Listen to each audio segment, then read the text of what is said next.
هلا، شلونكم؟ يا رب الجميع بخير. شلون صحتكم؟ ان شاء الله زينين. طبعا اليوم الفيديو روتين، بس مو بالتنظيفات وهاي، لا، كطبخ، كشوية جولة، تغيير جو. هم يعني خميس على جمعة كانت الأيام وعندي شغلات، وهم يعني تغيير جو. مليت كله بيت وبيت وخطية، يعني جهالهم يريدون شوية تغيير جو.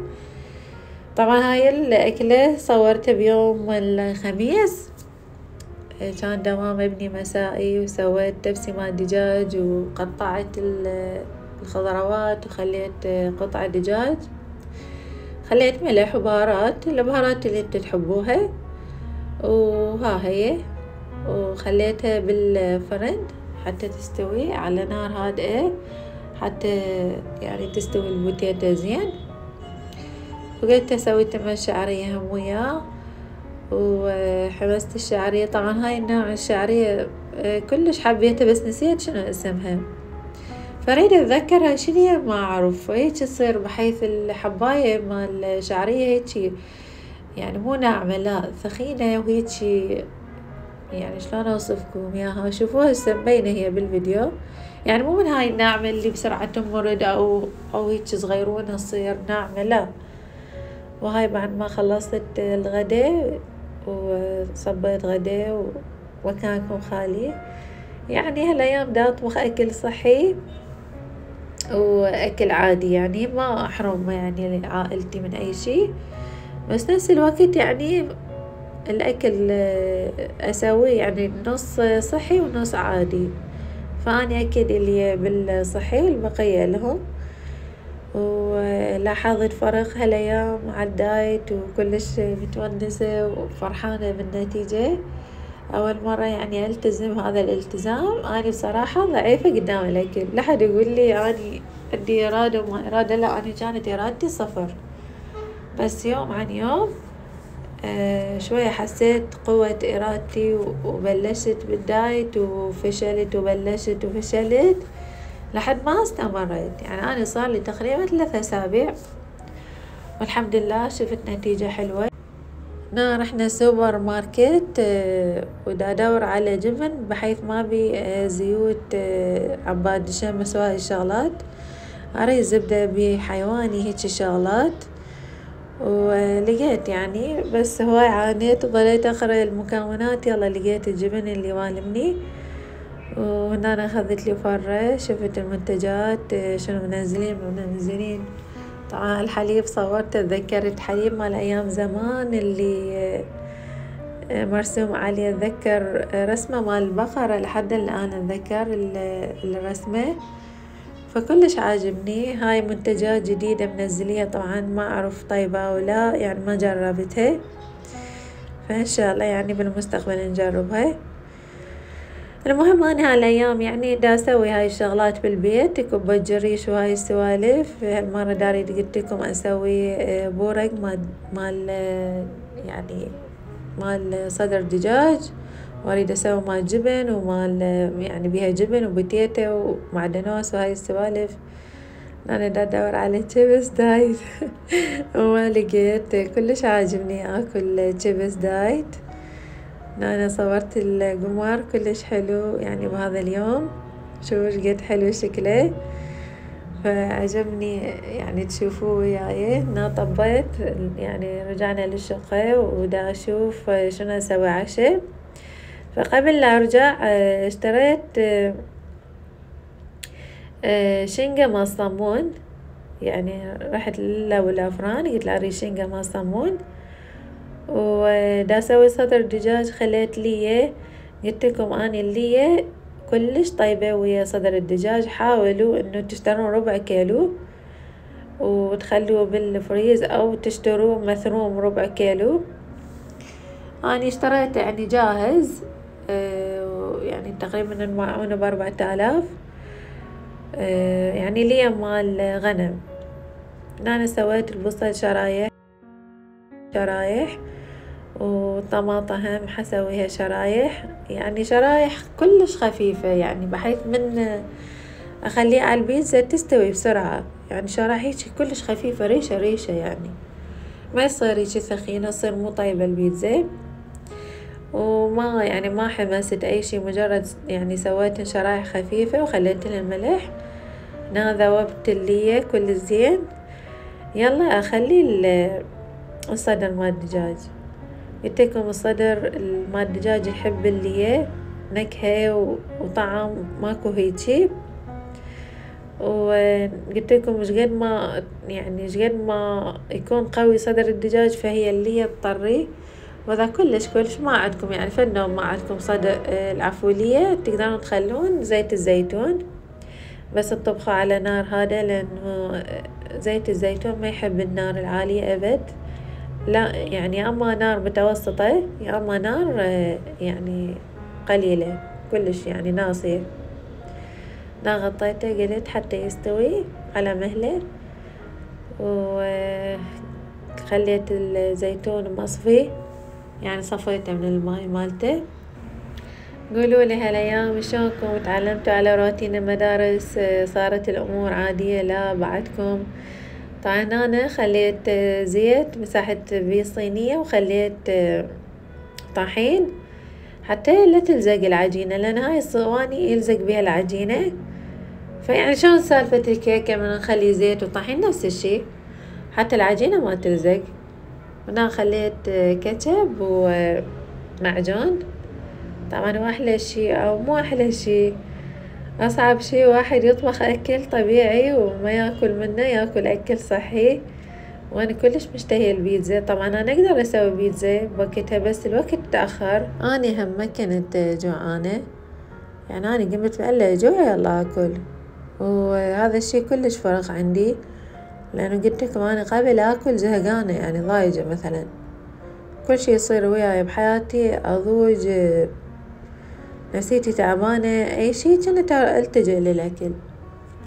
مرات من تشوفون أحد يعني عنده سمنة بسيطة أو سمنة مفرطة، المجتمع يقولون بشوش قد ما مرتاح مثلا إنه هو يعني سمنان أو هو عنده سمنة. هو مو مرتاح، هو أكيد هذا البشر اللي عنده سمنة معناه دا يتهرب من مشكلة بحياته، متألم من ناس، يعني مار بتجربة أذته، حاول يكون وحده ما يريد أحد يطبطب عليه، فيشوف من اللي يطبطب عليه هو الأكل. فشوف أنه ياكل باع على وجهه تعبان ذبلان، بس وجهه مليان، العفو جسمه مليان. فبهالحالة هذا إنسان عنده مشكلة يعني نفسية، يعني مو مشكلة نفسية وإنما عنده مشكلة بحياته. فهيك بشر من تشوفوا هيك يعني مواصفات بحياتكم ساعدوه، واسمعوا، طبطبوا عنه، طلعوا من محنته. هو ما حاب الأكل لأنه هو حاب الأكل، لا هو حاب الأكل لأنه يحس هو حنين عليه. فهمتوني شنو أقصد بيها؟ وهاي أغلب الناس، هاي مشكلة صارت أحسها مشكلة موجودة بكل يعني كل الناس، أغلب الناس. وايد نشوف السمنة منتشرة، السبب لأنه البشر ما مرتاح. فمرات الأكل يصير أحن، يعني مع احترامي، يعني مع احترامي لكم، يعني مرات تشوفون الأكل حنين عليك مثلا أو عليك، فهذا السبب اللي يخلي الواحد يلتجئ للأكل. حكيت هواي على السمنة والدايت وهاي الشغلات، بس أريد أقول لأي أحد يسعى على هذا الطريق إنه مسوي دايت، انت او انتي تقدرين توصلين اللي انتي تريدين، وان شاء الله تفرحين بالنتيجة وتفرحين باللي انتي راح تنجزيه او تنجزي انت. زين، انا رحت سوق العصري ورحت على البالات، التحفيات مال البالات. فشوية قلت تشوفون وياي، مو بس أنا أشوف ويحترق دمي قلت تشوفون وياي وشغلاتهم تجنن كلش حبيتها.